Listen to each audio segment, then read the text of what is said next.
오늘 우리 함께 하는 말씀은 갈라디아서 5장 22절과 23절 두 절 말씀을 우리 함께 나누도록 하겠습니다.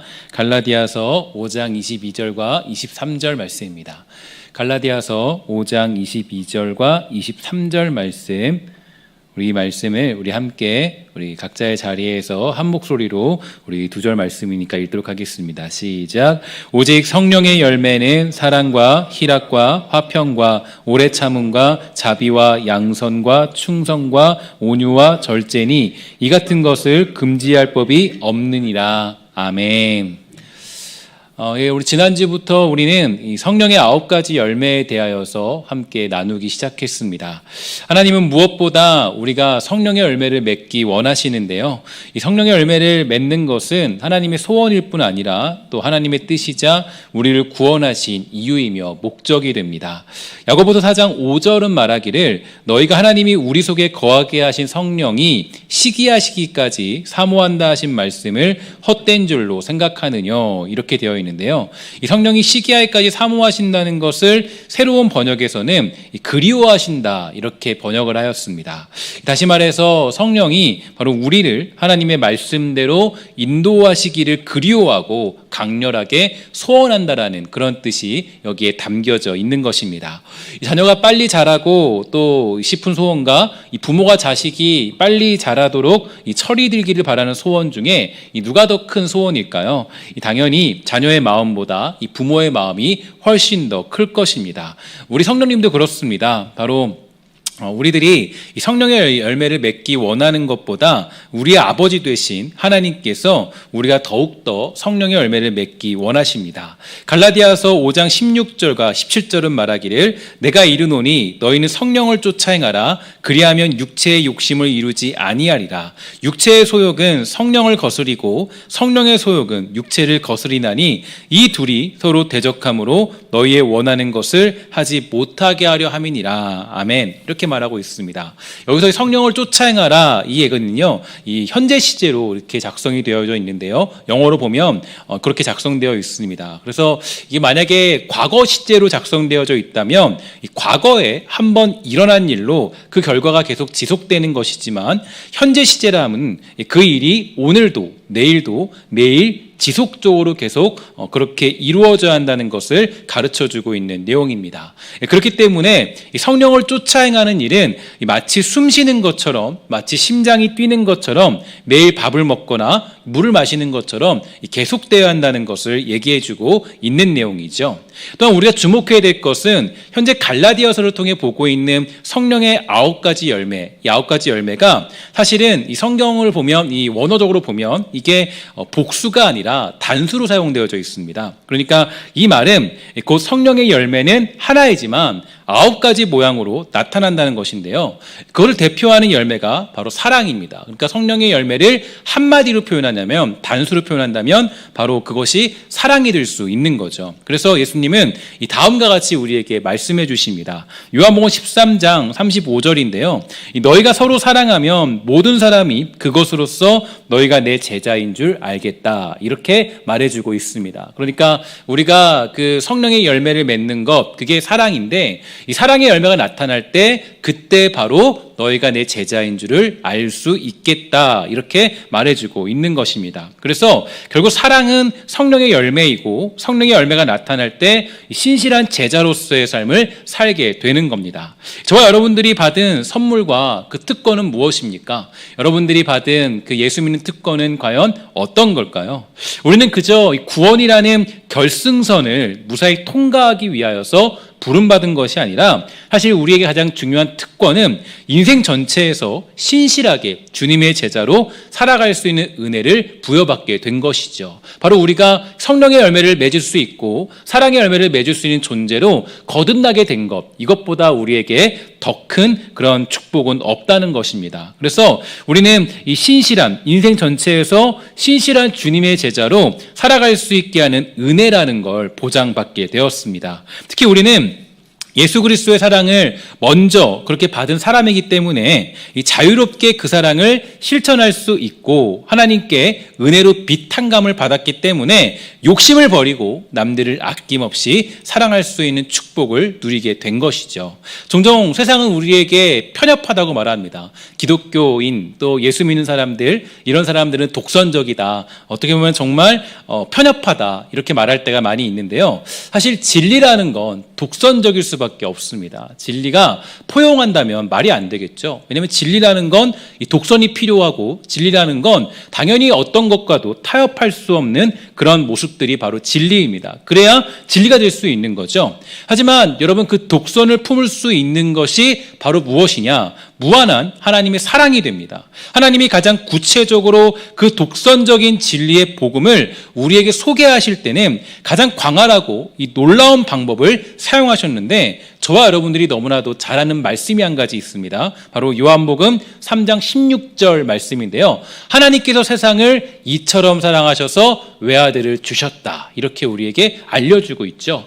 진리가 독선적이고 굉장히 편협해 보이고 어떤 타협이 없는 것 같지만 이 모든 것들을 포용할 수 있는 게 바로 사랑이라는 것을 성경은 우리에게 알려주시고 있고, 또 하나님은 우리에게 자기 아들을 죽이심으로 말미암아 그렇게 이 진리를 선포해주고 있습니다. 또한 이사야 53장 5절과 6절을 보면요, 우리에게 어떻게 이 독선적인 진리를 표현해 주셨느냐. 그가 찔림은 우리의 허물을 인함이요, 그가 상함은 우리의 죄악을 인함이라. 그가 징계를 받음으로 우리가 평화를 누리고 그가 채찍에 맞음으로 우리가 나음을 입었도다. 우리는 다 양 같아서 그릇 행하여 각기 제 길로 갔거늘 여호와께서는 우리의 죄악을 그에게 담당시키셨도다. 아멘.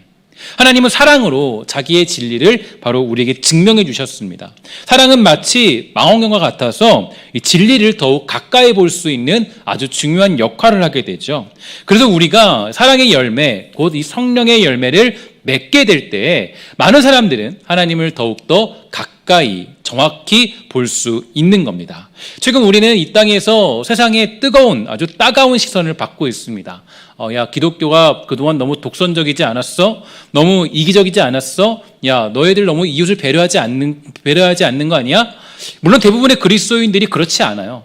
많은 그리스도인들이 전부 다 사랑을 실천하고 있고, 약 90% 이상의 사람들은 저는 믿음의 그런 열매들, 성령의 열매를 맺고 있다라고 생각합니다. 하지만 한편으로 봤을 때는 그동안 한국교회가 진리의 독선을 가지고 그렇게 살아온 것은 부인할 수 없어요. 그러니까 우리가 이 어떤 독선적인 진리를 가지고 선포해야 되지만 이 진리 가운데 반드시 이것을 표현할 수 있는 건 사랑인데, 이 사랑의 열매들이 나타나지 않고 독선만 나타나게 되면 여러 가지 문제들이 나타날 수밖에 없는 겁니다. 그래서 이 마크 레버턴이라는 사람은요, 이 사랑받은 대로 사랑하기라는 주제에서 다음과 같이 말했습니다.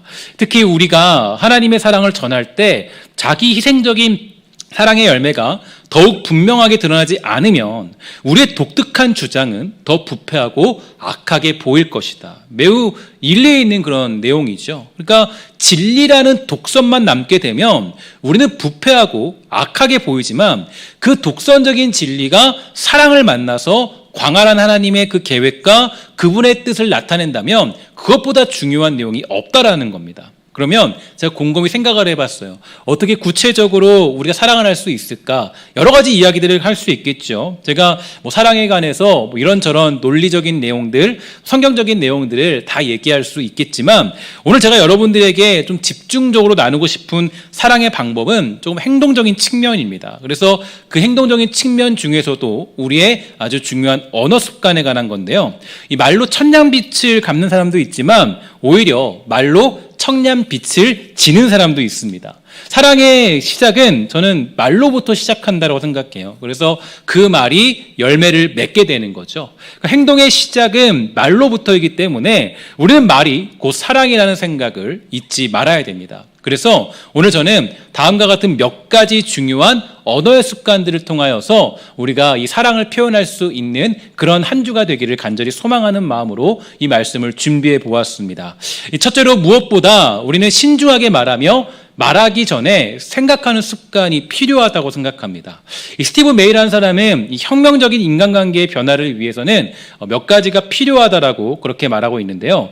이 먼저는 알고 있는 것을 전부 말할 필요는 없다라고 강조합니다. 그러니까 예를 들어서 이 교회 사람들하고 식사를 하다가 어느 집사님이 누군가에 대해서 이렇게 이야기를 합니다. 난 정말로 김 집사님, 그 김 집사님이 정말 참 좋더라. 이 본발전이 많아. 이렇게 얘기를 했는데 그때 옆에 있는 사람이 이제 그 김 집사님을 좀 알고 있는 거예요. 근데 그 김 집사님에 대해서 알고 있는 내용을 이야기하는 겁니다. 이 사람이 이렇게 얘기해요. 그래요? 그런데 지난번에 옆에 있는 이 집사가 봤는데 그 김 집사님 술집에서 맥주 먹고 있다던데요.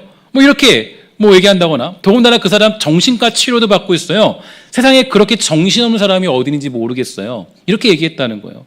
사실 그것을 알고 있다고 해도 그것이 선한 일을 만들어내는 것도 아니고 누군가에게 덕이 되지도 않으면서 그런 말을 할 필요는 없습니다. 그래서 스티브 메이는 말하기를 남들에게 덕이 되지 않고 그리스도의 이름에 누를 끼칠 말이라면 입을 열지 말아야 한다, 이렇게 주장합니다.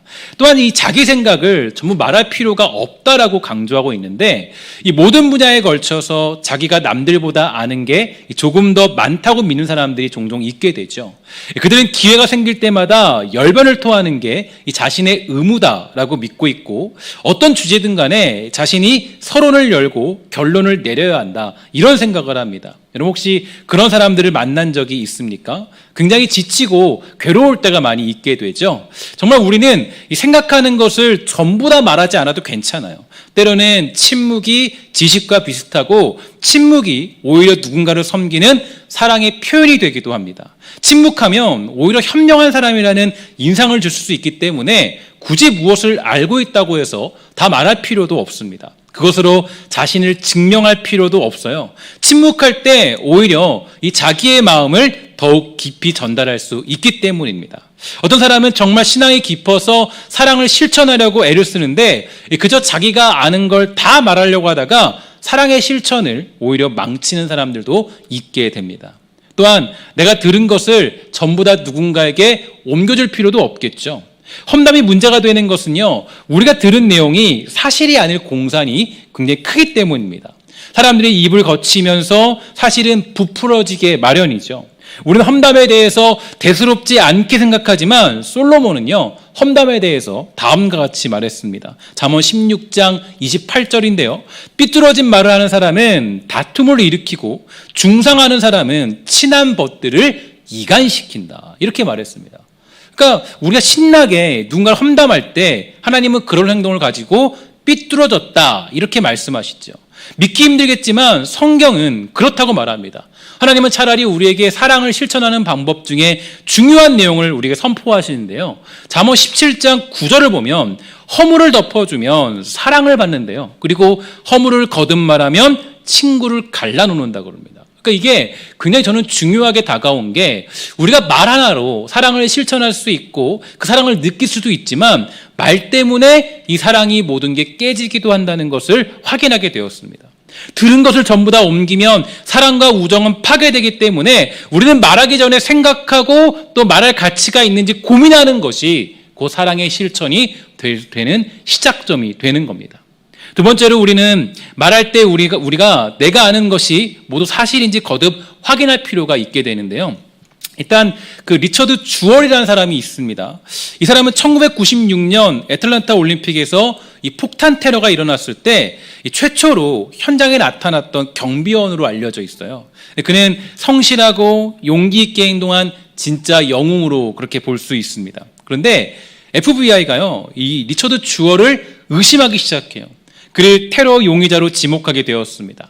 언론은 이 사실을 대서특필했어요. 그래서 여러 신문들은 그를 아주 심차게 비난합니다. 뚱뚱하다, 당신은 인생 실패자다, 이런 말을 끌어모아서 그가 범인이라고 모두가 단정짓게 됩니다. 그리고 모든 언론은 그가 충분히 체포될 만하고 기소당할 이유가 있다라는 여러 가지 근거들을 다 제시하기 시작했어요. 그런데요, 아주 엄청난 반전이 일어나죠. 그 경비원은 폭탄 테러범이 아니라 오히려 주얼은 목숨 걸고 사람들의 목숨을 구한 사람이었습니다. 언론은 리처드 주얼을 살인범, 테러범으로 몰았습니다. 이런 면에서 볼 때 우리는 쉽게 나의 말을 내뱉으면 안 되는 겁니다. 생각해보고 고민해보고 몇 번이고 다시 생각하면서 말할 줄 아는 습관이 무엇보다 필요하다는 거죠.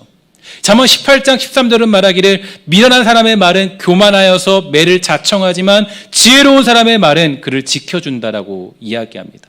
우리가 지혜롭게 말할 때 누군가에게 사랑을 베풀 수 있는 거예요. 그래서 우리는 무엇을 말하기 전에 먼저 생각할 줄 아는 습관이 필요합니다. 사실 요즘 이제 우리가 이 땅을 살아갈 때 이런저런 말을 하기 좋을 때예요.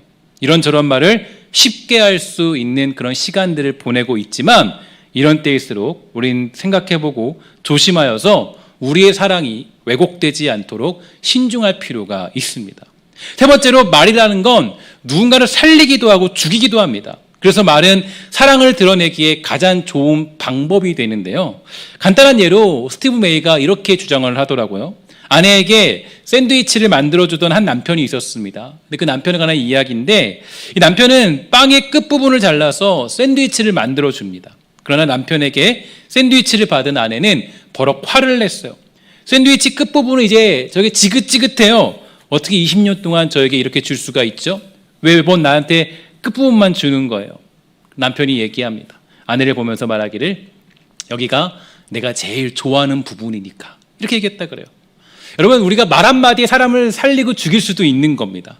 잠언 18장 21절에 보니까요 이렇게 얘기해요. 죽고 사는 것이 혀의 힘에 달렸고 혀를 잘 쓰는 사람은 그 열매를 먹는다 이렇게 얘기해요. 저는 사랑의 시작을 여러 가지 것들로 확인할 수 있겠지만 저는 무엇보다 우리가 지혜롭게 하는 말, 우리가 아주 아름답게 할 수 있는 말, 그 말로 누군가를 살리기도 하고 그 사랑을 베풀 수 있는 시작점이 된다라고 생각합니다. 사실 요즘처럼 기독교가 많은 욕을 먹고 또 많은 댓글이 달려있는 때는 없는 것 같아요. 지난 목요일 날 제가 이제 그때가 태풍이 아주 밤새 몰아칠 때였죠. 새벽에. 그때 사실은 저의 영혼에도 아주 엄청난 태풍이 찾아왔습니다. 사실 이제 요즘에 이제 저는 아무래도 이 목회자다 보니까 요즘에 기사들을 굉장히 유심히 보고 있고 또 댓글도 굉장히 아주 철저히 많이 챙겨보고 있고 확인해보고 있어요. 어떤 모습일까? 근데 저는 이제 이번에 좀 심정이 느껴진 게 그 연예인들이 이제 보면 자기에게 달린 댓글들을 보면서 자살하고 또 그런 뭐 이유들을 조금은 알 수가 있겠더라고요. 왜냐하면 그 댓글들을 보고 있는데 마치 그 댓글들이 저에게 하는 것 같은 거예요. 그 모든 기사들이 마치 저를 향하고 있는 것 같아요. 제가 당사자는 아니지만 저는 목회자고 교회를 이끌어가는 그런 목회자로서 그 모든 것들이 제 책임처럼 느껴지고 그 댓글 하나하나가 정말 저를 너무 힘들게 만들고 괴롭게 만드는 모습을 보게 되었습니다. 그러니까 그날은 잠이 오지 않더라고요. 사실 그동안 지나올 때 좀 지나가겠지. 조금 이제 시간이 지나면 조금 잊혀지겠지. 좀 편하게 마음을 먹고 하나님께 맡기고 그 모든 것들을 지나쳐 오는데도 불구하고 그럼에도 그날은 잠이 오지 않아서 꼬박 밤을 새게 되었습니다. 제가 그렇게 된 까닭은 아마도 수없이 퍼붓는 이야기와 말들 때문이었던 것 같아요. 그 모든 말들이 상처가 되고 그 모든 것들 하나하나가 정말 나에게 비수처럼 꽂혀오고 그들이 나에게 돌을 던지지 않았지만 그들이 우리 교회에다가 어떤 뭐 똥물을 퍼부은 것도 아니지만 그 모든 말들이 모든 댓글들이 모든 기사들 하나하나가 아주 칼처럼 저를 베고 우리 교회를 베고 아마 여러분들도 아마 그런 동일한 심정이었을 것 같아요. 그래서 정말 난 죽겠구나 이런 생각이 느껴졌습니다. 갑자기 가슴이 답답해지고 힘들어지고 정말 그렇습니다. 말 한마디가 사람을 살리기도 하고 죽이기도 하는 거예요. 말 한마디가 사랑의 열매를 맺히기도 하고 악한 열매를 맺히기도 하는 겁니다. 제가 그런 와중에 요즘에 이제 감사하게도 저는 사실 이제 요즘에 이런 시간들을 준비하는 시간을 많이 보내고 있고요. 책을 아주 열심히 보고 있습니다. 근데 그 책을 보면서 아주 그 한 책을 읽으면서 참 많은 위안을 얻었는데 그 책이 제목이 마침 그래요. 비난받을 때 극복하는 방법. 아들러의 어떤 그런 사상의 근거에서 어떤 학자가 풀어낸 얘기인데요. 그 책을 보면서 굉장히 큰 위안을 얻었어요. 그 사람이 저자가 이렇게 얘기하더라고요. 우리는 맷집을 키워야 한다. 환경을 바꾸는 것은 내 능력 밖에 일일 수 있지만 나를 더욱 잘 보호하는 것은 내 노력에 달린 일이다. 시련은 사람을 더욱 단단하게 만들어준다. 비난이 닥쳤을 때 오히려 좋은 기회라 생각하고 나를 방어해보자. 해결하기 어려운 큰 충격이 있었을지라도 점점 반복될수록 맷집이 생기고 더 노련하게 그 문제를 해결하는 내 모습을 기대할 수 있을 것이다. 정말 제가 이 얘기를 들으면서 좀 큰 위안을 얻었습니다. 그 말을 보면서 비난에 대처하는 나의 모습, 해결하는 나의 모습, 이런 일들이 나에게 느껴지는 그 이유와 목적을 깨닫게 되면서 많은 위로가 되었습니다. 저는 말 한마디는요, 제가 보니까 누군가를 살리기도 하고 죽이기도 하기 때문에 제가 곰곰이 묵상해 봤어요. 사랑의 열매는 뭘까? 사랑의 시작은 뭘까? 성령의 열매는 어떤 것일까? 고민해 보다가 가장 제가 여러분들에게 알려주고 싶은 것은 말이구나. 말로부터 이 사랑이 시작되고 씨앗이 뿌려지고 열매가 맺혀지는구나. 무엇보다 사랑을 가장 잘 표현하는 첫 번째 방법은 바로 말입니다. 그래서 성경은 사랑하는 법에 대해서 물론 이렇게 말하고 있어요. 고린도전서 13장 14장 4절 이하 본문인데요.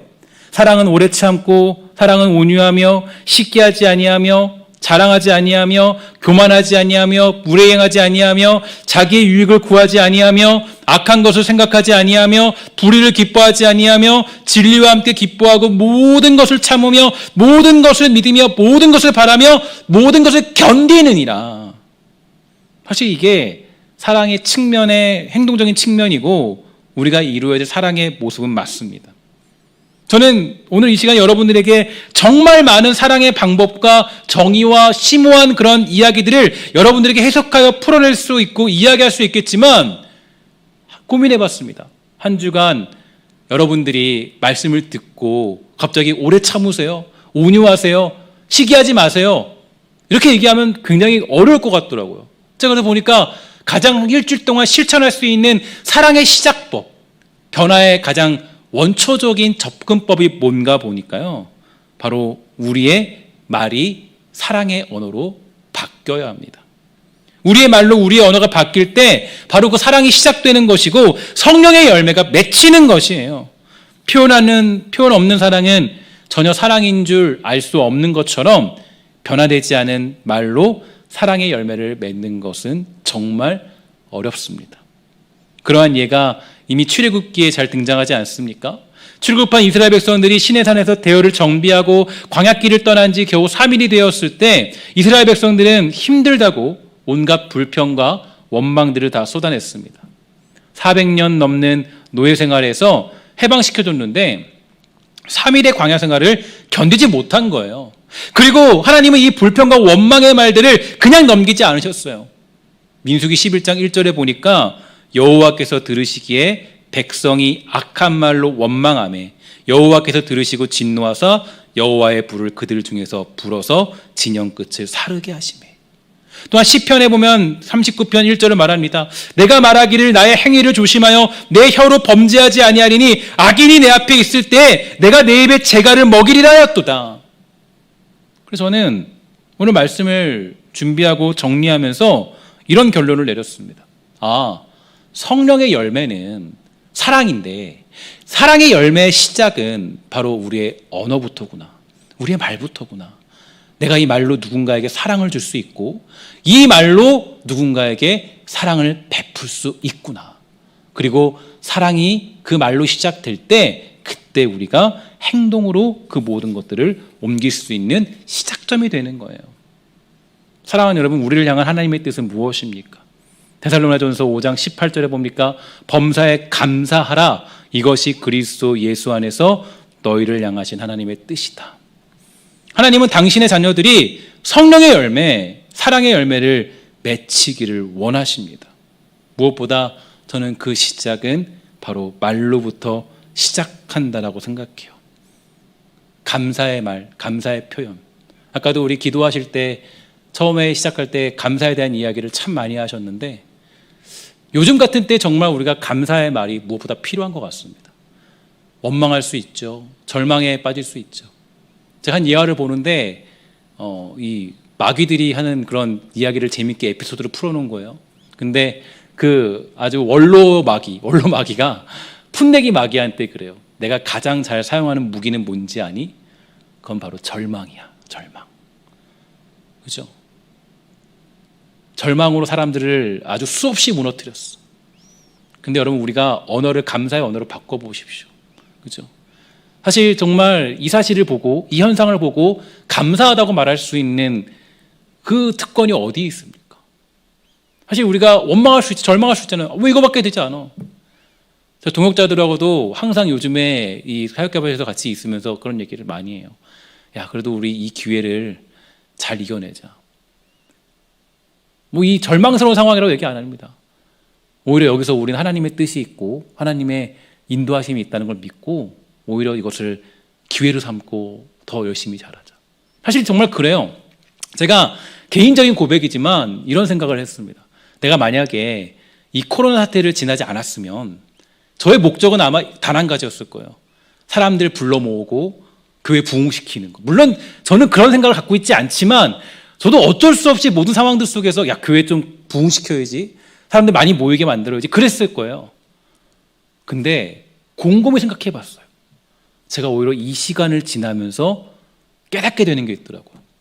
제가 집중하는 게 사람 불러 모으는 것보다 더 중요한 걸 한 가지 더 하고 있더라고요. 뭐냐면 사람들을 정말 순수하게 양육시키는데 제 모든 것을 다 투자하고 고민하고 생각하고 있더라고요. 어떻게 하면 성도들이 바르게 성장할 수 있을까? 너무 감사한 게 많아요. 물론 절망스러운 것도 있지만 그 모든 것들 속에서 우리는 감사라고 모든 걸 고백할 수 있게 되는 거죠. 저는 생각이 들었어요. 정말 우리가 사랑에 대해서 막연해 보이잖아요. 사랑이 뭐지? 사랑해야 되는데, 사랑해야 되는데, 사랑하래. 교회 자꾸 말해요. 뭐, 내 이웃을 내 몸같이 사랑해라. 사랑해라.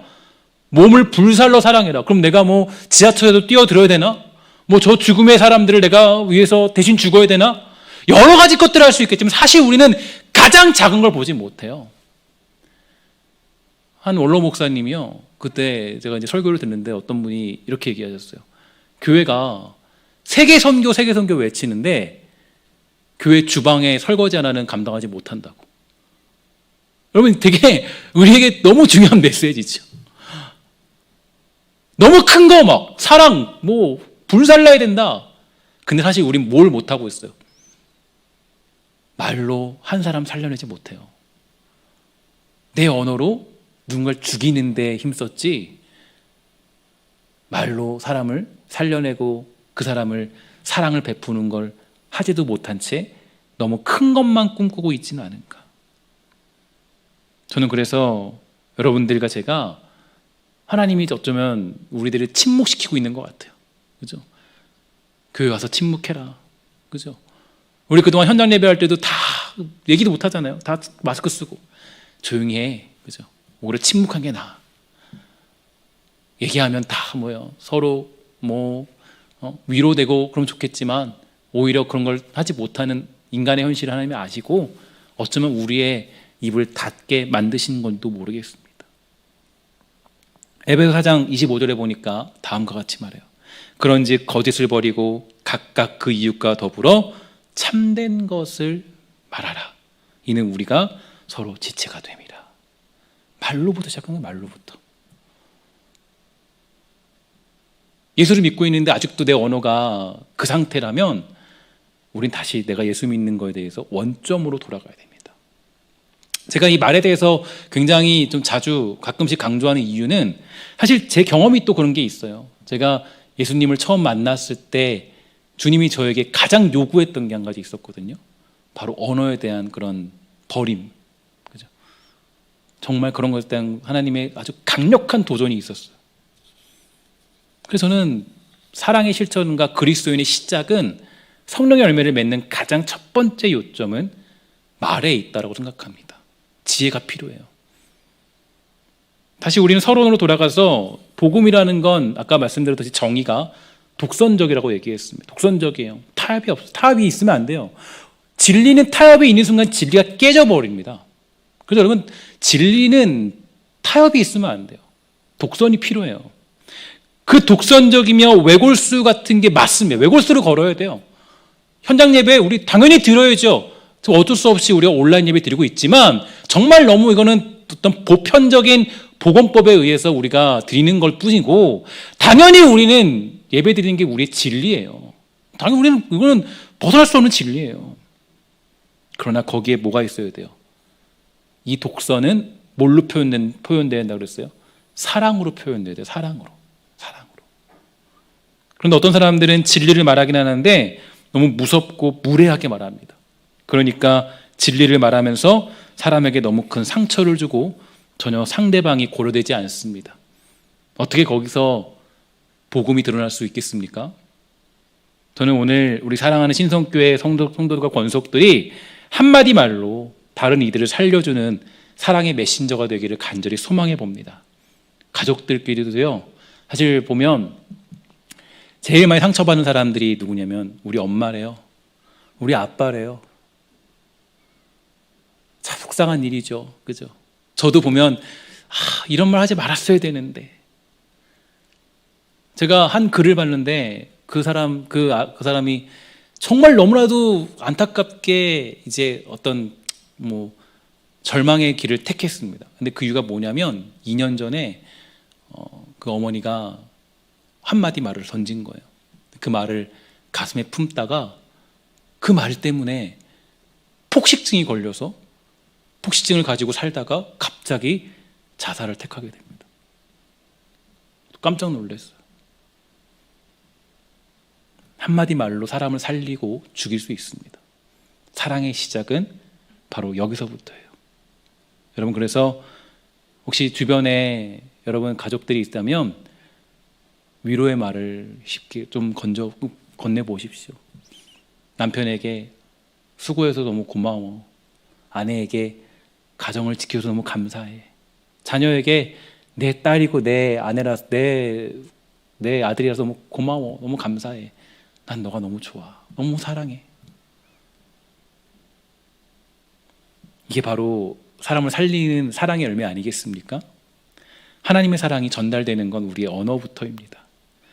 지난주부터 이제 그 상록회 분들이 온라인 예배를 드리기 어렵기 때문에 이제 어떻게 고민하다가 상록회 분들에게 그 예배 드릴 수 있는 방법을 조금이라도 좀 가깝게 하기 위해서 이제 설교문을 요약을 해서 이제 그 발송을 해드렸습니다. 편지로 발송을 받고 몇몇 분들이 저에게 이제 연락을 주셨어요.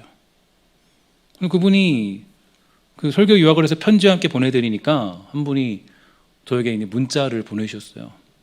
목사님 글을 받고 가슴이 뭉클해졌대요. 항상 주 안에서 건강하시길 기도한대요. 잘 이겨내시라고 기도하고 있다고.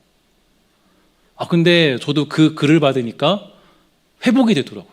그 문자를 받으니까 그래 맞아. 이거 하나에 정말 은혜 받는 사람이 있구나.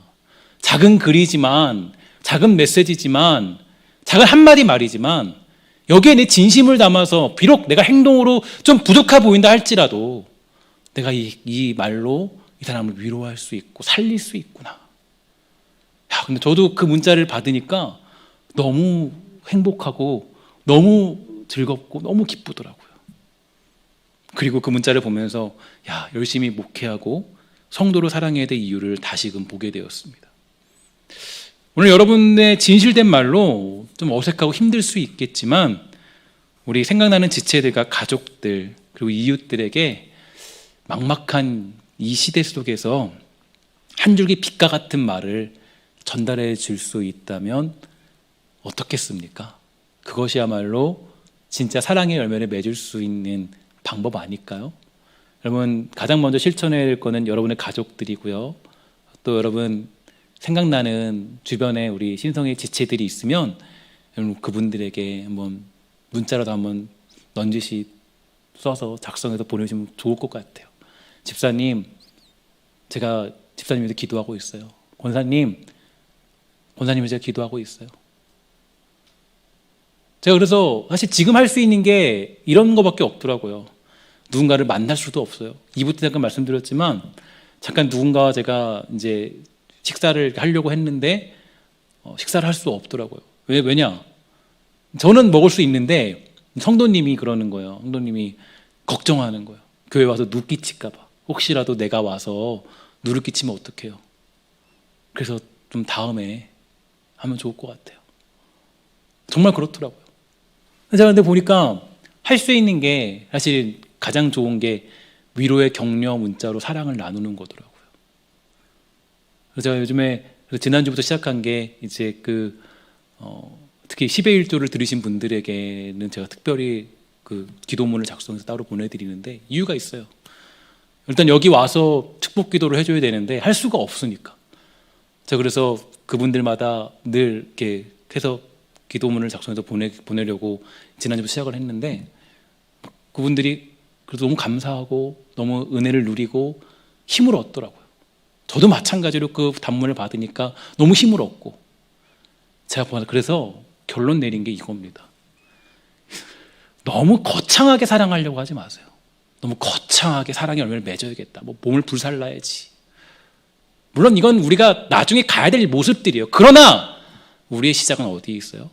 바로 우리의 언어 습관이 바뀌어서 그 언어로 누군가를 살릴 수도 있고 죽일 수 있다는 거 기억하면서 여러분, 저는 한 주 동안 우리 신성의 권속들이 사랑의 메신저가 다 될 수 있게 되기를 주의 이름으로 간절히 부탁을 드리겠습니다.